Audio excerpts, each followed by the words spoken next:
Olá, amigos queridos do Núcleo de Estudos Espíritas Chico Xavier. É com muita alegria que aqui estou novamente para que possamos estudar alguns temas que possibilitem o nosso crescimento, o nosso desenvolvimento espiritual. O meu nome é Glória Veloso e nós vamos começar, então, o nosso estudo, a nossa reflexão, partindo do livro Agenda Cristã, de André Luiz, psicografia do nosso querido Chico Xavier. Nós vamos apenas considerar dois parágrafos que nos elucidam bastante da lição intitulada Pode Acreditar.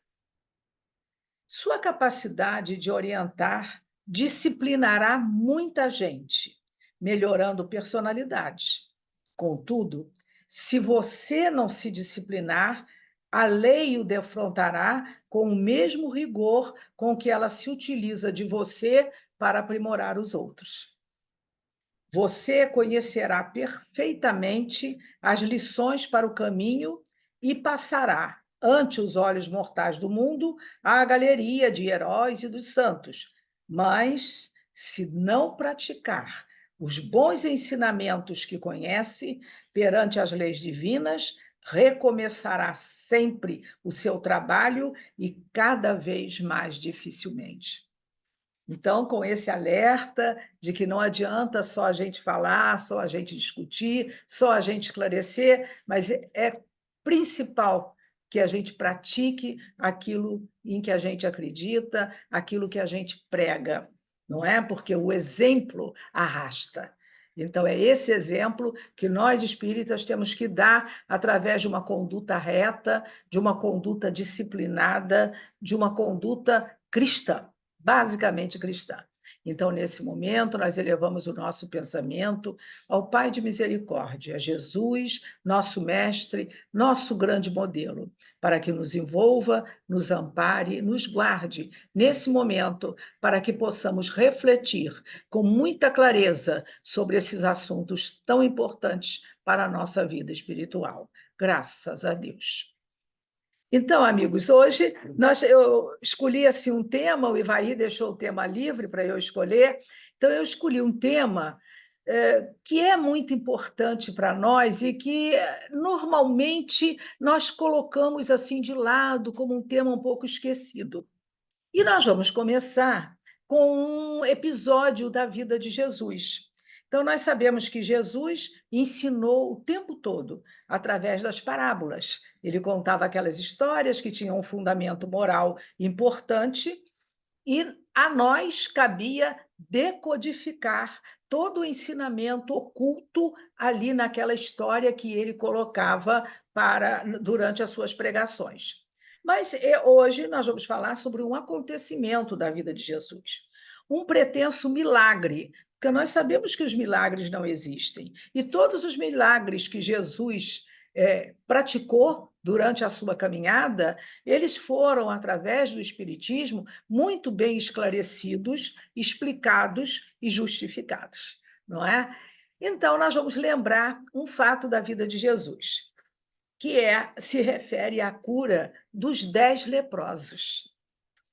Mas antes de começar a contar como aconteceu, vamos lembrar o que significava ser leproso, né? Ter essa patologia naquela época de Jesus. Uma época onde os remédios eram escassos, onde não havia quase médicos, onde o conhecimento científico era muito restrito e as doenças proliferavam à vontade e as pessoas não sabiam o que significavam aquelas doenças, não é? Então, eles atribuíam tudo à aplicação espiritual. Ah, são maus espíritos que estão tomando as pessoas. São maus espíritos. Imaginem até um resfriado, um atim que você desce as caretas que a gente faz quando dá um espirro, não é isso?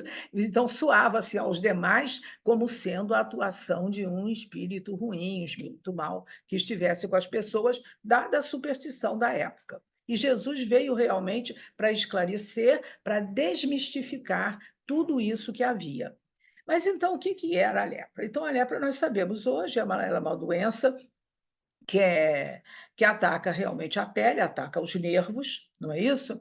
E então você perde a sensibilidade da pele, notadamente começando pelas extremidades, mas pode pegar em qualquer parte do corpo. Então, quer dizer, se você queimar aquela região, ou se você ferir aquela região, você simplesmente não sente, porque ela fica insensível à dor. Então, queima, fere, você não percebe, e aquela ferida vai, então, complicando, vai aumentando de tamanho e acaba realmente mutilando algumas pessoas em função disso. Então, naquela época, eles tinham horror a essa doença, horror. E havia um medo muito grande do contágio. Nós hoje entendemos isso, não é? Porque nós vivemos um período em que a gente teve muito medo do contágio do coronavírus, porque isso nos foi imposto. Então, também naquela época, não havia ainda o coronavírus, mas havia essa bactéria transmissora da lepra que era muito temida por todas as criaturas. E, dentre o povo judaico, quem diagnosticava a doença eram os sacerdotes. Então, o sacerdote diagnosticava a doença, verificava que a pessoa estava realmente com aquela patologia e isolava aquela pessoa do convívio total da sociedade, inclusive da família. Então, ser acometido daquela doença, na época, significava que você ia perder por completo a sua cidadania. Você ia ter que ficar isolado junto com outros doentes, que era no Vale dos Leprosos, normalmente, né, em regiões afastadas, e não podia mais ter contato nem com a família, nem com o trabalho, nem com os amigos, com a sociedade, com nada, não é? Era assim um estigma muito penoso para a pessoa suportar. Além do fardo da doença, você ainda tem que suportar todo aquele fardo emocional que vinha com o isolamento, né? E se saber temido, né? Se saber contagiado por alguma coisa muito ruim que poderia atacar aos demais também. Então, eles eram obrigados a usar um sininho no pescoço, um guizozinho no pescoço, para dar sinal quando eles se aproximassem, para as pessoas se afastarem. E quando alguém se aproximasse indevidamente um pouco mais, eles eram obrigados a gritar imundo, imundo, e sair em sentido contrário, para não chegarem perto, para não correrem o risco de contaminar ninguém. Então, essa situação era uma situação muito penosa, uma situação muito temida. Então, Jesus vinha lá com os discípulos dele, ia com destino a Jerusalém, ia passando pela Samaria. Então, ao passar ao largo na estrada por uma aldeia, vieram 10 irmãos que estavam acometidos da lepra e ficar e esperando Jesus, porque eles ouviam falar dos milagres que Jesus fazia, dos ensinamentos que Jesus dava, não é, do acolhimento que ele dava a todas as criaturas que sofriam. Então eles vieram, com aquele grupo veio e gritou ao largo assim: Senhor, Senhor, cura-nos, cura-nos. Quer dizer, eles vieram com toda a sua esperança, com toda a sua fé, colocando aquela fé em Jesus para que Jesus pudesse fazer aquele milagre. E a gente sabe que Jesus, ao impor as mãos, não é? Ele transmitia aqueles fluidos salutares que era capaz de debelar qualquer enfermidade. Mas Jesus não fez nada. Ele simplesmente, quando viu o grupo, ele se dirigiu ao grupo também e disse o seguinte: vão e mostrem-se ao sacerdote. Ora, na cabeça deles apareceu o quê? Se a gente vai se mostrar ao sacerdote, é porque o sacerdote vai nos liberar, não é? Dessa pena terrível do isolamento. Mas eles foram indo, mas ainda sentindo todas as dormências, não tendo ainda sensibilidade nos membros, e eles foram caminhando. Mas, à medida que eles iam caminhando, eles foram percebendo que a sensibilidade do corpo ia voltando, e eles começavam a sentir os pés, começavam a sentir as suas pisadas, e começaram a observar as feridas que eles tinham e ver que elas estavam cicatrizando. Então, eles ficaram, é claro, ficaram numa alegria muito grande, porque não só se livrariam da doença, como resgatariam toda a sua vida, né? E começaram, então, a correr, a andar mais depressa, a acelerar, para chegar rápido ao sacerdote e serem vistos como estando curados. Então, eles estão indo, de repente, um deles para e volta. Então, ele voltou e, ao chegar próximo a Jesus, ele se atirou aos pés de Jesus, agradecendo muito pela cura que Jesus estava processando neles. Aí Jesus liberou, mas Jesus ficou muito satisfeito com ele, com o reconhecimento daquele samaritano, de saber que está, de vir voltar para agradecer. Aí Jesus nos trouxe um tema importante para a nossa reflexão. Ele vira para os discípulos e diz assim: mas espera aí, não foram 10 os que foram curados? Por que só um voltou para agradecer? E é essa a pergunta que Jesus deixa no ar para cada um de nós. Não é? Por que só um teve em si esse reconhecimento? Então, nós estamos falando e vamos falar sobre gratidão. A importância de nós nos sentirmos gratos. Então, vamos se ver, né? Vamos falar sobre gratidão. O que significa gratidão? Então, se nós formos pegar o dicionário, vamos ver lá. Gratidão é a qualidade daquilo que é grato. É o reconhecimento que uma pessoa tem por alguém, não é, que prestou um serviço, que prestou um favor, um benefício, não importa, né? É um agradecimento que a gente faz, não é? Então, esse é o sentimento que nos leva a agradecer. E ela é tão importante na nossa vida, muito mais do que nós possamos imaginar, e nós falamos sobre ela muito pouco. Nós falamos muito da empatia, nós falamos do amor, que é fundamental, né? A gente vibrando com Jesus nesse amor universal que a todos acolhe. Mas sobre a gratidão nós falamos muito pouco. Não é? No entanto, ela é fundamental para que o nosso dia tenha significado e satisfação. Vamos ver como é que nós processamos esse sentimento. Né? Nós acordamos. Nós acordamos. A primeira coisa que nós fazemos qual é? Vamos tomar o nosso banho e tal, para começar bem o nosso dia. Então, nós chegamos lá no chuveiro, ótimo, né? Acertamos a temperatura, abrimos, aí cai aquela água reconfortante sobre o nosso corpo, né? Na temperatura ideal, como nós gostamos. E nós nos deliciamos com aquele primeiro contato, né? Depois de acordar, né? Com a água, com a limpeza do corpo, com o despertar das células. Então, nós nos regozijamos muito com isso. E esquecemos de uma coisa importante. Nós abrimos uma torneira, temos um toque ali, só. Mas essa água andou muito até chegar à nossa casa. Essa água veio de longe.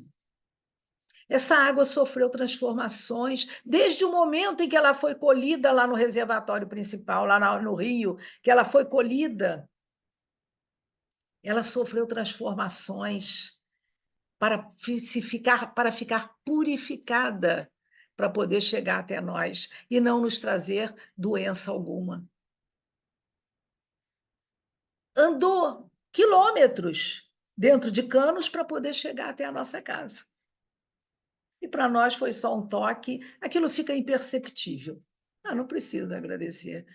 Agradece. Agradeceis sempre, não é? Está na Bíblia. Agradeceis sempre, sem cessar. Então, obrigada, Senhor, por esta água que veio de tão longe e conseguiu chegar até aqui. E é isso que nós temos que fazer quando nós trabalhamos com gratidão. Nós temos que observar, ligar as antenas, sabe? Nos plugar no mundo para ver tudo o que de bom, o que de útil nós recebemos na nossa vida e passamos batidos, esquecemos de agradecer, de reconhecer. muito menos reconhecer, imagina, bobagem, não é? Aí nós saímos do banho e vamos fazer o nosso de jejum. Ai, que maravilha, vamos comer nossa primeira refeição, né? Comemos lá. E como bons brasileiros que somos, a nossa refeição ou começa ou termina com o quê? Com um cafezinho. Olha que coisa deliciosa, né? Ai, que bom, um cafezinho, né? Maravilha, sabor delicioso. Para um pouco para pensar. Reflete. Você plantou aquele grão de café? Você acompanhou aquela lavoura de café? Você colheu? Você selecionou os grãos? Você torrou? Você moeu o café? Você empacotou? Você distribuiu o café? Não. Simplesmente a gente foi lá no supermercado, comprou o café e preparou em casa. Simples assim.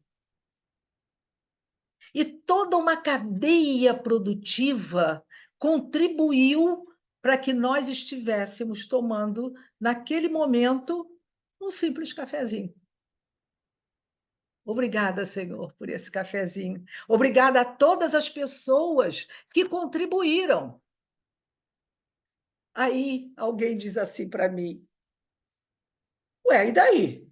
Tem que agradecer nada, eu comprei com o meu dinheiro. Eu comprei porque eu tinha o dinheiro para comprar. Ah, é. Você tinha o dinheiro para comprar. Muito bom. Agradeça pelo dinheiro que você tem para comprar e pense no seguinte: nós saímos de uma pandemia. Vocês lembram, logo em março de 2020, quando começou o fechamento geral, como é que foi o caos que se instalou nas nossas vidas? Porque nós estávamos dentro de casa sem saber por quanto tempo. Não é? A coisa ia em doses homeopáticas. Suspende tudo por uma semana, depois prolonga para 15 dias, depois prolonga para um mês. E saiu assim, não é? Ampliando os prazos aos poucos. E quantas vezes nós pensamos e quisemos comprar alguma coisa de que necessitávamos dentro de casa, nós tínhamos o dinheiro e não podíamos adquirir o produto que queríamos, porque estava tudo fechado, porque não tinha quem entregasse, não tinha quem vendesse. De que valia o dinheiro? Aí a gente olhava e dizia assim: eu posso pagar, mas e daí? Vou pagar por quê? se não há o que, se não há o que pegar, não há por que pagar, não há o que pagar. Entenderam? Então, essa pandemia nos trouxe assim lições preciosas para o nosso dia a dia, para a nossa movimentação, para o nosso crescimento. Nós não podemos deixar essa oportunidade de crescimento, essa oportunidade de discernimento passar em vão na nossa vida. Nós temos que aproveitar todos os momentos que nós tivemos. Ah, mas foram caóticos, mas eles passaram. E eles nos trouxeram um acréscimo qualquer de valor para que nós incorporássemos em nós, no nosso conhecimento. Então, esses exemplos que nós temos que procurar e tantos outros, né? Às vezes nós não damos valor à nossa casa. Ah, não, não gosto da minha casa é feia, não gosto, já é antiga. Nossa, esses móveis são de 1900 antigamente, não gosto desses móveis. Dá uma arrumadinha neles, coloca um enfeitezinho, coloca uma forração nova, tanto quanto possível. Ah, mas não tem dinheiro para comprar outro sofá, não tem problema. Compra uma manta, que é bem mais barato, e joga em cima do sofá. Ele vai ter outra graça. Faz umas almofadas. Almofada é fácil de fazer, sai barato. Faz umas almofadas e enfeita aquele sofá. Vê que vai ficar mais bonito. Nós vamos olhar com melhor boa vontade para a nossa casa. Porque ali nós temos o nosso abrigo, o nosso porto seguro, que nos livra das intempéries, não é isso? Onde é o cantinho onde nós nos colocamos, onde nós podemos nos recolher, onde nós podemos descansar. Então, agradeçamos a Deus pela bênção dessa casa. Ela não precisa ser luxuosa, o luxo acaba atrapalhando. Muito luxo atrapalha. Pode crer, você não é feliz no meio do muito luxo, do muito luxo, porque você tem que ter naturalidade de poder usar as coisas. Então, irmãos, nós temos que ter as antenas ligadas para poder observar tudo aquilo que nós temos que agradecer. E o principal, tem uma coisa mais importante ainda. Esses sentimentos que nós guardamos, eles têm uma influência incrível no funcionamento do nosso organismo. Aí vocês vão dizer assim para mim: "Ah, você está delirando". Eu falei: "Não, não estou delirando não, não estou delirando". Tanto que no processo de autocura, nesses programas de autocura, quem tem o programa, como o SEMA tem, o tem um outro centro também que tem, lá em Bento Ribeiro, ele também esses programas de autocura também providenciam para que as pessoas façam o quê? Eduquem os seus pensamentos, eduquem os seus sentimentos, para que isso tudo possa refletir no bom funcionamento do seu corpo físico. E refletem de uma forma direta. Tanto que nós temos um trabalho feito pela Unimed de Campinas que mostra que a prática da gratidão é capaz de nos tornar mais saudáveis e felizes. Incrível, né? É um trabalho grande. Aconselho a todos que possam entrar lá no Google e procurar esse trabalho sobre a gratidão da Unimed de Campinas, em que ela mostra, está muito bem feito o trabalho, mostra tópico por tópico, quais as influências desse sentimento dentro do nosso organismo, no funcionamento do nosso organismo. E é tão importante, que ela promove uma perspectiva mais positiva para as nossas vidas. Quem está acostumado a agradecer vive mais alegre. Sabe por quê? Porque encontra a felicidade nas pequenas coisas da vida. Ah, e aquela florzinha que nasceu agora, que alegria por uma florzinha que nasceu naquela plantinha que você nem imaginava que ela desse flor. De repente, ela desabrocha uma florzinha ali, né? Você já recebeu a florzinha com todo carinho, ela enfeita, ela traz alegria. No carinho de um animal, no carinho de um pet. Quanta alegria quando você chega à casa, para quem tem o pet, né? E ele vem receber, né? A primeira criatura que vem receber quando a gente chega à casa, e quem tem um pet, eu não tenho no caso, mas quem na época que tinha, era ele que vinha receber em primeiro lugar. Já vinha com toda satisfação pela nossa chegada. Quer dizer, uma criatura estava nos esperando, uma criatura de Deus, um animalzinho, uma criatura de Deus, estava nos esperando com toda alegria, com toda satisfação, para nos receber carinhosa e calorosamente. Isso é maravilhoso. E por isso a gente tem que reconhecer, isso a gente tem que reconhecer. Então, vamos procurar, da agora para diante, ligar as nossas antenas para que a gente possa reconhecer em cada gesto de algum irmão, em cada palavra, um motivo para que nós sejamos gratos, para que nós sejamos agradecidos. Ao olhar um amanhecer bonito, um pôr do sol, olha que coisa linda, né? Obrigada, nós temos olhos, nós podemos enxergar um espetáculo desse da natureza. Olha que maravilha! Nós podemos nos sensibilizar com isso, poder ouvir uma música bonita. Olha que alegria, tantas pessoas não conseguem ouvir, e nós podemos ouvir aqueles acordes e nos deliciar com eles. Nós podemos nos comunicar com os outros. E aí nós temos que nos policiar para que a nossa comunicação seja sempre de uma forma edificante, de uma forma amorosa, de uma forma acolhedora. Uma palavra de conforto muitas vezes salva uma vida. Basta uma palavra de conforto. Ou então um olhar. Aquele olhar de você dizer para a pessoa: olha, você não está caminhando sozinho, estamos todos juntos. Porque todos nós estamos muito interligados. Então, quando isso acontece, nós geramos ondas mentais que modificam todo o nosso ambiente, que vibram nesse ambiente, que se propagam e que contagiam as pessoas que nos cercam. É horrível a gente lidar com pessoas que só reclamam. Poxa, mas aí ele diz: olha, eu trouxe uma caixa de bombom para você. Uma caixa de bombom, sabe? Ah, por que que não é uma coisa, né, mais importante? Poxa, uma caixa de bombom gostoso, né? Bom, aproveita, sabe? Então, aquelas pessoas que reclamam para as quais nada está satisfeito. Aí você faz uma coisa com tanto carinho, faz uma arrumação, aí olha, olha, viu como é que está arrumadinho aqui, como é que está bonito? Aí você, tá bonitinho, tá bonitinho.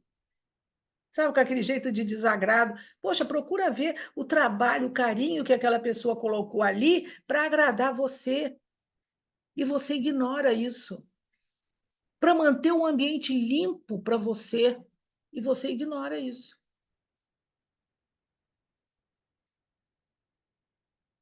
Seja grato. Obrigada, obrigada. Muitas vezes, a gente agradece só por educação e começa assim mesmo. A criança começa a aprender a agradecer, por quê? Porque a gente obriga. Né?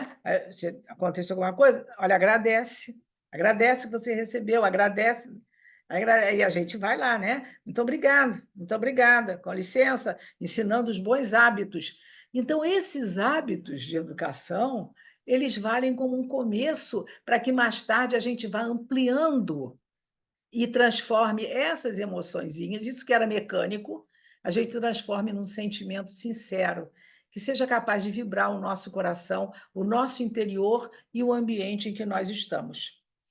E é porque, a propósito disso também, muitos estudiosos da neurociência já provaram que a gratidão tem o poder de transformar o nosso cérebro e influenciar fortemente as nossas vidas.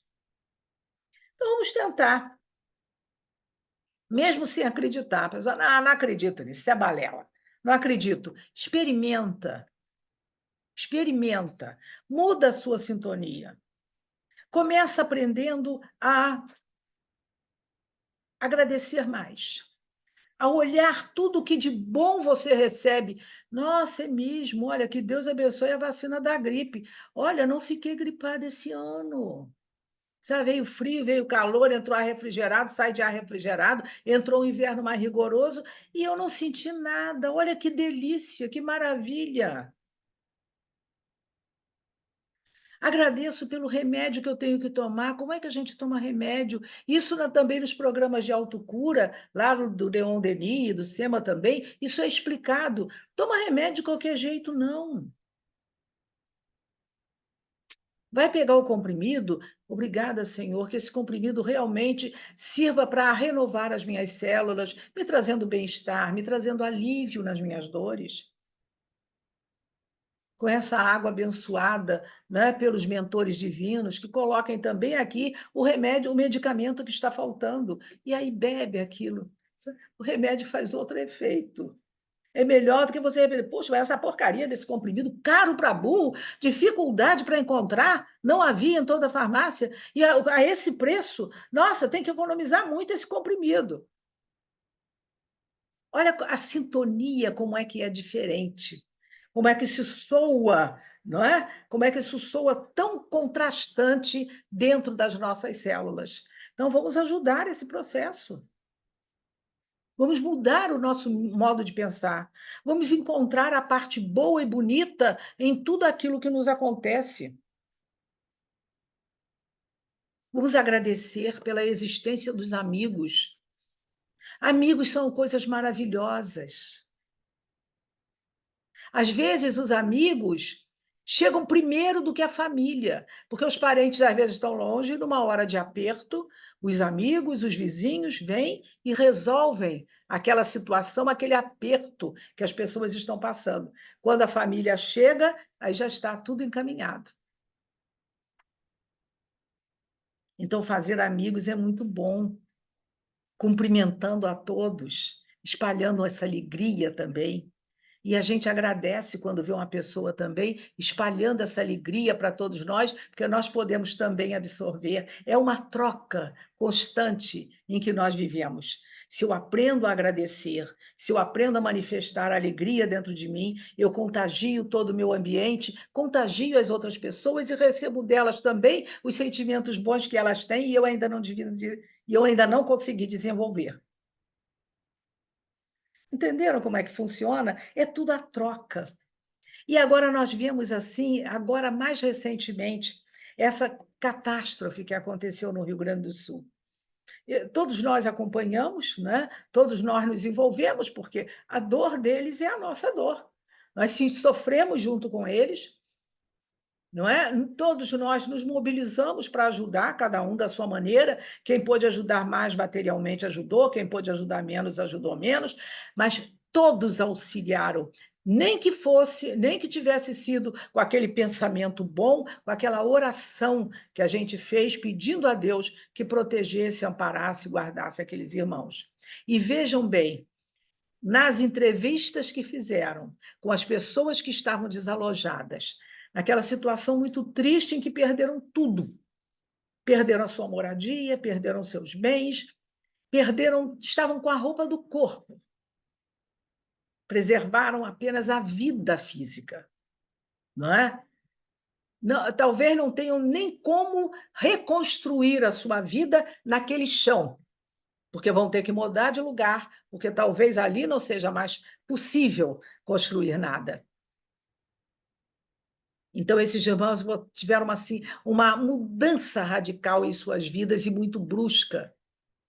E, no entanto, ao serem entrevistados, pedindo a eles o que eles estavam sentindo, que eles exprimissem o seu sentimento naquela hora, qual o sentimento comum a todos eles? Isso foi comovente, o sentimento de gratidão. Gratidão pela preservação da vida, gratidão pelo trabalho voluntário que se implantou ali de uma maneira rápida, com a adesão de todos aqueles que podiam aderir. Ninguém se negou a ajudar. Então, com aquele compromisso de salvar o irmão, de recuperar o irmão. E eles manifestavam, então, esse sentimento de gratidão por tudo aquilo que estavam recebendo. Vejam bem, depois de perderem tudo, eles conseguiram agradecer por tudo o que lhes foi preservado e o que lhes foi acrescentado pela mobilização geral de todas as pessoas. Entenderam como é que a gratidão atua? E cada vez mais nós estamos unidos e vamos ter que ampará-los ainda por muito tempo, até que eles se reconstruam. Porque nesse primeiro momento eles salvaram a vida, eles mantiveram a sua vida. Agora é a hora da reconstrução. No mesmo lugar? Não necessariamente. Talvez tenham até que mudar de lugar. Mas vão começar do zero. Do zero. E aí a nossa solidariedade. E eles são gratos por isso, e nós somos gratos a eles, porque nos dão a oportunidade de também auxiliá-los. Não pensem que nós estamos ajudando de graça. Ah, está ajudando, está ajudando, pessoal. Não, não. Obrigada, Senhor, pela oportunidade que eu tenho de ser útil a alguém. Isso é muito importante. Com isso, nós justificamos a nossa presença aqui no planeta. Então, meus irmãos, era isso que eu queria trazer para a reflexão desse tema que Jesus deixou para nós, quando ele fez aquela pergunta. Mas não eram 10 os que foram curados? Por que só um voltou? Então, nós temos que né, pedir a Deus que nós sejamos esse um, que não se deixou pensar só no seu egoísmo, só na sua cura, só naquilo que estava recebendo para si e sair aproveitando a vida. Não, a gente vem primeiro e agradece, porque a gente entra noutra sintonia, eleva as nossas vibrações, eleva o nosso nível de consciência e nós nos abrimos para receber muito mais que esteja pronto a vir até nós. Então, essas mudanças, né, no nosso corpo físico, na nossa vida, nos nossos relacionamentos, na nossa prática, isso tudo, meus irmãos, é muito importante para que nós possamos ter o nosso equilíbrio espiritual. E nessa caminhada em que estamos fazendo, com os exemplos maravilhosos que temos, agradecendo a esses exemplos que Chico Xavier nos deu, de amor, de dedicação, de trabalho, de abnegação, de entrega, e que nós possamos procurar também, como Jesus, quando olhava para cada um de nós, ele olhava e ele não via os nossos defeitos, ele não via a nossa maneira torta de agir, mas ele olhava para o nosso coração, para a nossa partícula divina, e via nela um irmão preparado para evoluir, para chegar até o Pai. Então, que nós possamos também, ao olhar para os nossos irmãos, agradecer a presença deles ao nosso lado. E eu me lembro que há uma oração que está circulando, inclusive, pela internet, por aí, circula, de vez em quando a gente recebe essa oração aí com os autores mais diversos, mas, na realidade, a gente não sabe quem é o autor. E, num determinado trecho, ela diz uma coisa muito importante, que agradece a todas as pessoas que cruzam o nosso caminho. Agradecemos as pessoas que nos fazem mal, porque é através dela que nós desenvolvemos força e coragem para seguir adiante. Então, meus irmãos, até aqueles que nos prejudicam, eles têm algum valor para nós. Eles nos trouxeram algum valor oculto que eu preciso descobrir para melhorar a minha caminhada, para melhorar os meus sentimentos, para poder perdoar. Porque quem é grato perdoa. Porque entende que o irmão não ofendeu você porque quis. Ele ofendeu muitas vezes por ignorância. E a maioria das vezes é por ignorância mesmo. Então você não tem que ficar magoado, não tem que ficar sentido, não tem que ficar ressentido. Perdoa. Ser grato a ele, porque ele está obrigando você a exercer uma atividade que você ainda não tinha. Ele está a caminho tanto quanto cada um de nós. O errado e o certo caminham juntos, para um olhar o outro, para que o certo aprenda com aquele que está errado a não errar, e para que o errado aprenda como fazer o certo ao lado daquele certo. É o joio junto do trigo. Não pode ser diferente. Então, esses os ensinamentos de Jesus, essas as reflexões que nós temos, então, que atentar com a nossa razão, com o nosso conhecimento da doutrina e tentar trazer para a nossa vida. Em nome de termos relacionamentos melhores, em nome de termos uma vida melhor, mais próspera, com mais amor. Porque, no fim, tudo vai terminar com o amor que nós temos que desenvolver para poder abraçar a toda a humanidade. Então, que nesse momento a doce e serena paz do Mestre Jesus possa nos envolver, possa tocar os nossos corações, que sejamos sempre muito agradecidos por tantas e tantas dádivas que temos recebido, e que todos nós possamos em coro agradecer aos céus. Obrigada, Senhor. Obrigada por estarmos aqui. Obrigada por essa luz divina. Obrigada por essa doutrina que nos encaminha, que nos encoraja, que nos salva. Que a paz esteja com todos vocês. Muita luz para todos.